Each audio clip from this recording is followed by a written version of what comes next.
녀석들은 라면을 먹는 게 아니야. 정보를 먹는 거지. 맛있다 이야기를 할 때 미각으로 느끼는 비중은 30%에 불과합니다.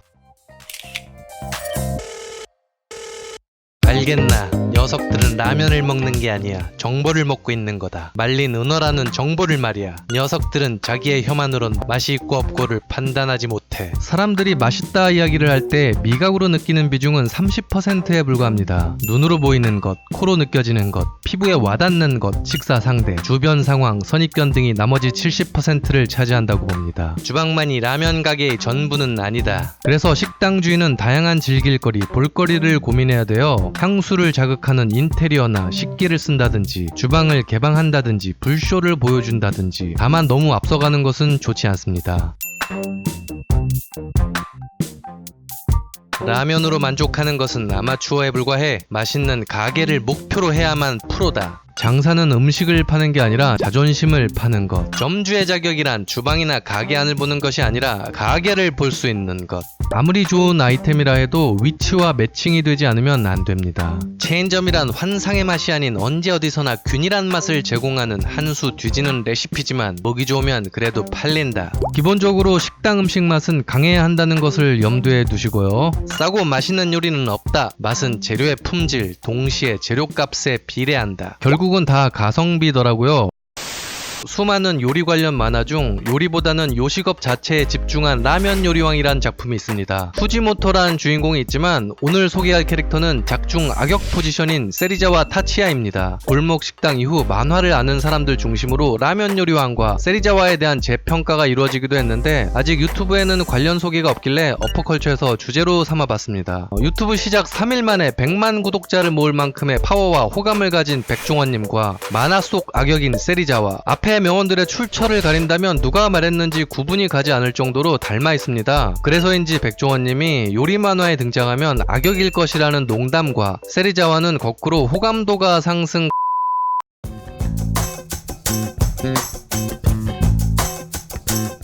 그리고 완성도 높은 담백한 맛 라면보다는 완성도 따위보다는 조미료 라면의 성공으로 손님은 맛을 모른다며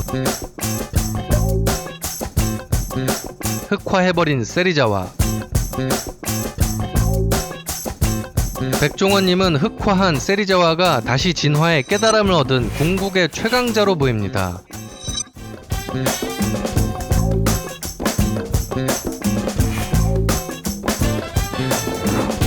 작품에 대한 간략한 소개를 하겠습니다. 원제는 라면 핫캔된 라면 발견전이라는 뜻입니다. 주인공 후지모토는 다이유 상사라는 식품회사에서 약간은 불량사원이지만 밤에는 라면 포장마차를 운영하며 자신만의 라멘 가게를 열고자 하는 라멘 매니아입니다. 후지모토가 식품업계의 종사자다 보니 신메뉴 개발과 영업뿐 아니라 관련업계 사람들을 만나며 문제 있는 식당들의 컨설턴팅을 해주는 것이 작품의 큰 흐름입니다.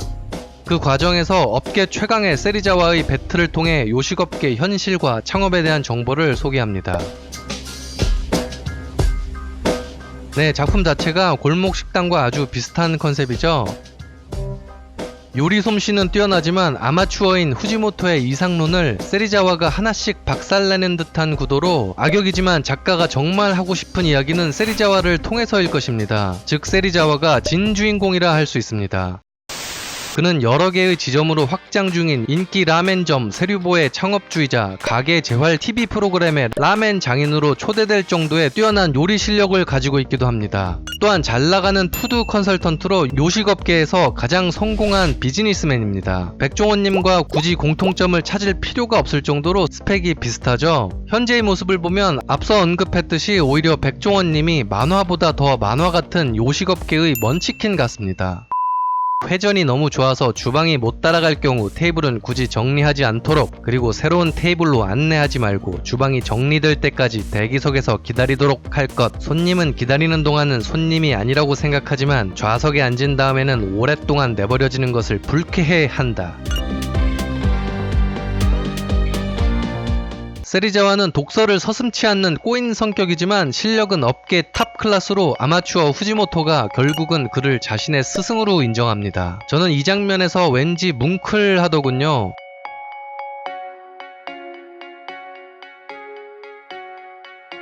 계속 적이라 생각하고 싸웠지만 결국 자신의 성장을 도왔다는 것을 깨달은 후지모토가 대견스럽기도 하고, 세리자와 역시 겉으로는 아마추어의 진심을 매도하는 철저한 비즈니스맨으로 보였지만 결국 그도 손님에게 맛있는 음식을 대접하기 위한 고민을 멈추지 않았었거든요. 가게 앞 줄 정리를 위해 상점 회장이나 야쿠자에게 돈을 먹인다는 술수도 제한하는 모습에서 비즈니스가 맛보다 중요하다고 주장하는 것 같지만, 제자에게 분점을 내줄 때도 독창적인 상상력을 갖추었는가 같은 기준을 적용했습니다. 요리 지식, 창작성, 미각, 사업 능력 모두 만렙인 백종원님과 세리자와. 그렇다면 다른 점은? 세리자와는 자신이 추구하는 담백한 라멘보다 자극이 강한 라멘이 오히려 인기였던 과거로 인해 손님의 미각을 믿지 않습니다. 즉 자신이 정말 맛있다고 생각하고 개발한 메뉴를 자신있게 손님에게 내놓기보다 타협을 하죠. 이로 인해 후지모토와 최후의 대결에서 궁극의 담백한 라면에 닭기름을 올리는 실수를 하고 패배하게 됩니다. 반면 후지모토는 자신의 이상이 세리자와의 현실론에 깨지면서도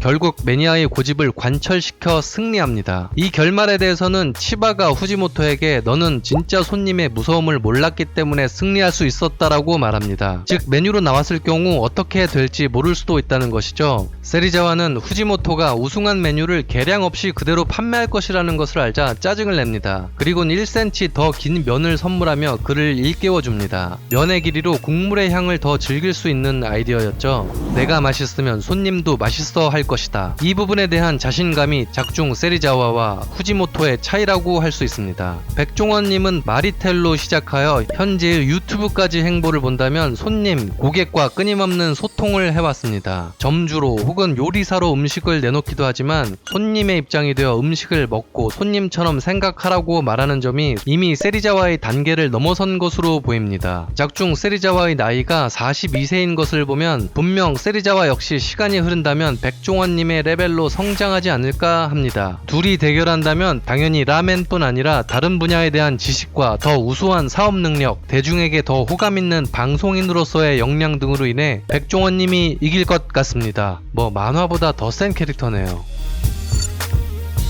이상으로 요리 자체보다 요식업에 대한 정보를 다룬 다소 이색적이지만 우리에게는 백종원님으로 인해 익숙한 컨셉의 만화 라멘 요리 왕의 세리자와에 대해 알아보았습니다. 참고로 세리자와는 머리를 민 것이지 탈모인은 아니라고 합니다. 구독과 좋아요 꼭 부탁드립니다. 앞으로 컬처계의 강자를 찾는 여행은 계속됩니다.